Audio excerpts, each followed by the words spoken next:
Praise the Lord, my dear friends. We are on the last Sunday of the Ordinary Time, 34th Sunday. And today we celebrate the feast of Christ the King. A very happy feast to each one of you. This feast was instituted in 1925 by Pope Pius XI as an antidote to the growing secularism. At times we hear people criticizing the Church for celebrating the feast of Christ the King. They say Jesus never wanted to be a king. Even when people wanted to make Jesus a king, he actually escaped from the crowd. Jesus did not want to be a king. So are we going wrong somewhere when we celebrate the feast of Christ the King? In fact, when we see John chapter 6 verse 15, when the people wanted to take Jesus by force to make him king, he withdrew himself to the mountain all by himself. We also see in Matthew chapter 6 when Jesus teaches the disciples to pray, he says, "Your kingdom come." Jesus wanted the kingdom of the Father to be established. Apparently, Jesus did not want to be a king. He escaped when people wanted to make him a king. If then, why are we celebrating the feast of Christ the King? When we see today's Gospel taken from John chapter 18 verses 33 to 37, we see the conversation between Jesus and Pilate. And Jesus says, "My kingdom is not of this world. If my kingdom were of this world, my followers would be fighting to prevent me from being handed over to the Jews." So Pilate asks, "So you are a king then?" And Jesus responds by saying, "For this I was born, and for this I came into this world." Jesus actually says that he is a king. So we have to ask a question. If Jesus was so certain that he came into this world for this one purpose, and he knew that he was supposed to be a king, then why did he escape when the people wanted to take him by force and make him a king? Things would have been much easier, right, if he were to cooperate? So to understand that, we need to see what was the concept of kingship that Jesus had. In Matthew chapter 6 verse 10, while teaching the Our Father, Jesus says, "Your kingdom come, your will be done." So Jesus wanted to establish a kingdom in which the will of God the Father is done. And in the second reading taken from the book of Revelation, chapter 1 verses 5 to 8, we see that Jesus established a kingdom by shedding his own blood. And he says, "A kingdom of priests serving God his Father." So Jesus did not want to be just any king. Jesus wanted to establish a kingdom where everyone would serve God the Father. And how can we serve God the Father?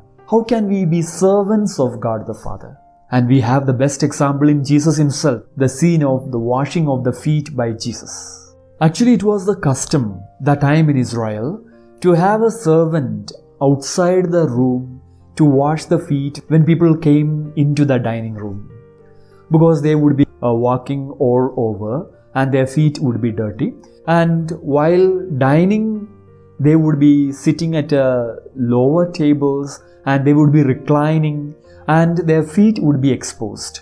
So it was common to have a servant, a slave, to wash the feet. At the Last Supper, when the disciples prepared the room, probably they forgot to get a person to wash the feet. Jesus, noticing this and at the same time seeing that none of the disciples were willing to take up this responsibility because it was humiliating probably, takes up that and he washes the feet of the disciples.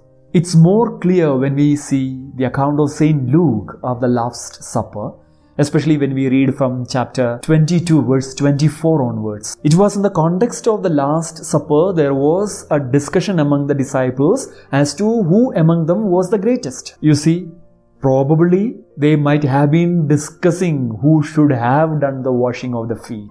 And it is in the midst of that discussion that Jesus came in and told them that the kings among the Gentiles lord it over them. The kings among the Gentiles wanted to be treated differently. And then he says, "But I am among you as one who serves." He contrasted himself with the Gentile kings. So Jesus' vision of kingship of the exercising of authority can be realized only when a person becomes a servant.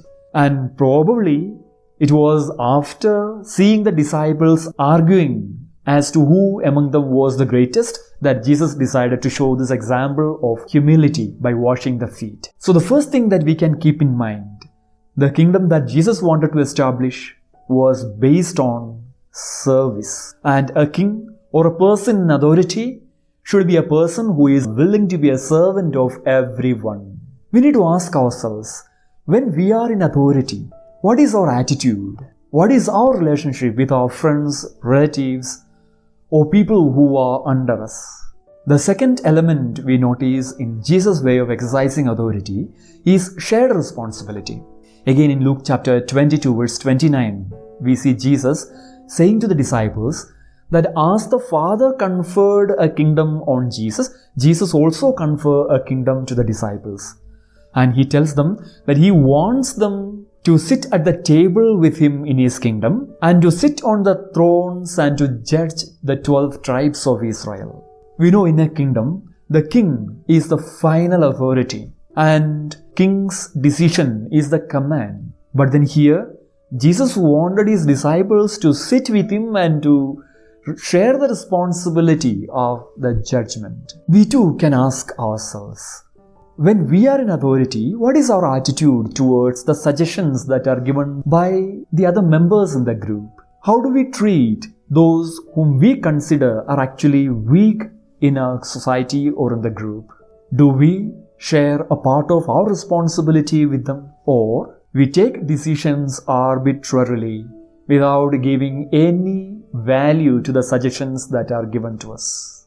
We know the famous quotation by Lord Anton, the 19th century British politician, "Power corrupts, and absolute power corrupts absolutely." And there is a truth in that. If we do not understand the way how Jesus wants everyone to exercise authority, when a person is given authority, that authority can corrupt that individual.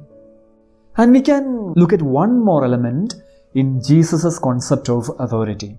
See, in his conversation with Pilate, Jesus said that, "For this I was born." And yet we saw Jesus escaping to the mountain when people wanted to take him by force and to make him a king. Why did he go to the mountain? We know very well, Jesus went to pray. He wanted to be in communion with the Father. See, the people wanted to make Jesus a king, maybe a political king, a political leader. And here Jesus, realizing that, immediately went to the Father. He wanted to be in communion with the Father. So whenever we notice in our life that we are pressurized by people's situations to behave or to become something that is different from actually what we should be, we too should run to the mountain. We should go to the presence of God and to surrender ourselves to know what exactly is the will of God in our life. If not, we can be carried away by the glories that people offer us. We can be carried away by the positions that we are given. So, when we celebrate the feast of Christ the King, we can understand three things. First of all, a person in authority should be a servant of every single member in his group.